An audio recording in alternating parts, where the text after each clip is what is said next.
پہلے خود سمجھیں پھر سمجھائیں۔ کامیاب اور پر اثر لوگوں میں یہ عادات ہے کہ وہ یہ توقعات وابستہ نہیں کرتے کہ دوسرے انہیں سمجھنے کی کوشش کریں، بلکہ کامیاب اور پر اثر لوگ دوسروں کو سمجھنے کی کوشش کرتے ہیں۔ پہلے آپ دوسروں کو سمجھیں، اس کے بعد ان سے توقعات وابستہ کریں۔ اس کا بہترین طریقہ یہ ہے کہ لوگوں کی باتیں سنیں، ان کے نظریات، احساسات اور کیفیات کو سمجھیں۔ اس سے آپ کو دوسرے لوگوں کے نقطہ نظر، احساسات اور جذبات کا ادراک ہوگا۔ اس عمل سے امکانات روشن ہو جائیں گے کہ دوسرے بھی آپ کی بات سنیں اور سمجھیں، کیونکہ آپ ان کے احساسات کو مد نظر رکھتے ہوئے اپنی بات کہیں گے۔ یہ یاد رکھیں کہ ہر انسان کے ساتھ ایک ضرورت جڑی ہوتی ہے، اور اگر آپ کو اس کی ضرورت کی سمجھ آ جائے تو آپ اس کا بہتر حل نکال سکتے ہیں۔ فرض کریں کہ آپ اپنی آنکھوں کا معائنہ کروانے ایک ماہر امراض چشم کے پاس جاتے ہیں۔ آپ کی بات سننے کے بعد وہ ڈاکٹر اپنا چشمہ اتار کر آپ کو دیتا ہے اور کہتا ہے اسے پہن لیجئے، میں 10 سال سے اسے استعمال کر رہا ہوں اور مجھے اس سے بڑی مدد ملی ہے، آپ اسے رکھ لیجئے، میرے پاس گھر پر ایک اور ہے۔ آپ جب اس کا چشمہ پہنتے ہیں تو چیزیں مزید دھندلی نظر آنے لگتی ہیں۔ آپ شکایت کرتے ہیں کہ یہ اینک صحیح نہیں ہے، مجھے کچھ نظر نہیں آ رہا۔ اس پر ڈاکٹر کہتا ہے اس میں کیا خرابی ہے، میں تو روز اسے پہنتا ہوں، تم دوبارہ کوشش کرو، مثبت سوچ رکھو، ایک بار پھر کوشش کرو۔ آپ جلا کر کہتے ہیں کیا مطلب ہے مثبت سوچ رکھو، بھائی میں کچھ نہیں دیکھ پا رہا ہوں۔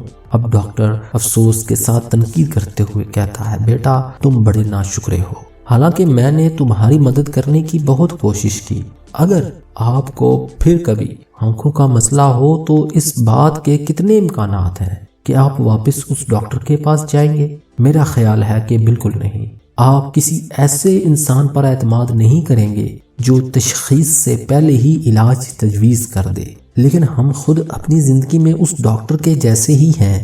جب ہم لوگوں سے گفتگو کرتے ہیں تو ان کی بات کو اچھی طرح سمجھنے سے پہلے ہی سلوشن دینا یا ایک طرح سے لادنا شروع کر دیتے ہیں۔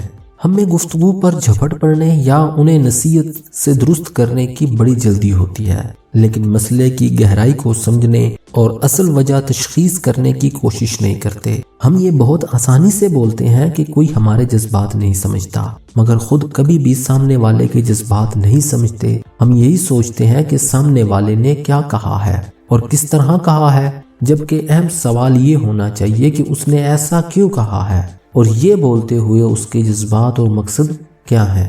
ناظرین اگر آپ ہمارے چینل پر نئے ہیں تو چینل کو سبسکرائب کر دیں اور ساتھ میں موجود گھنٹی کے نشان کو دبا دیں تاکہ ہمارے آنے والی ویڈیوز آپ کو بر وقت ملتی رہیں۔ تو آئیے چلتے ہیں ویڈیو کے بقیہ حصے کی جانب۔ دنیا میں سب سے اہم کام انسانوں کے درمیان رابطہ قائم کرنا ہے۔ یہ زندگی کی سب سے ضروری سکل ہے۔ انسانوں کے درمیان بہترین رابطہ اسی صورت میں پیدا ہو سکتا ہے جب آپ کے اندر دوسروں کو سننے اور سمجھنے کی صلاحیت موجود ہو۔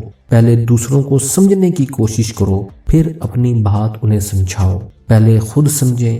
زیادہ تر لوگ محض اس منشا کے ساتھ دوسروں کی بات سنتے ہیں کہ انہیں بس رپلائی کرنا ہے، سمجھنا نہیں ہے۔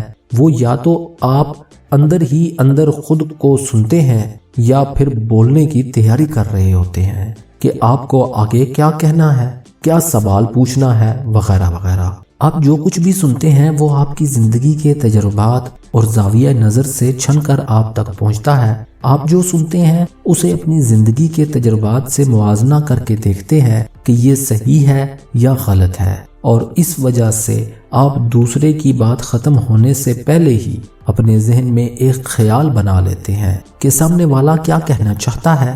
آپ دوسروں کی زندگیوں کو اپنے تجربات اور آپ بیتیوں پر پرکھ رہے ہوتے ہیں۔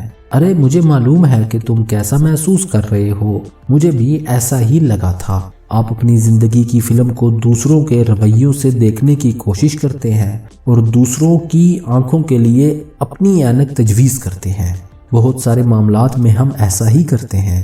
ہماری سوچ خود ہماری آپ بیتی سے بھری رہتی ہے اور ہم چاہتے ہیں کہ دوسرے بھی اسے سمجھیں۔ ہم عام طور پر اسے 4 طریقوں سے سنتے ہیں۔ یا تو ہم دوسروں کی بات کو پوری طرح نظر انداز کر دیتے ہیں اور سرے سے سنتے ہی نہیں، یا پھر سننے کی ایکٹنگ کر رہے ہوتے ہیں اور زبان سے محض جی جی ہاں ہاں کہہ رہے ہوتے ہیں، یا پھر کچھ سنتے ہیں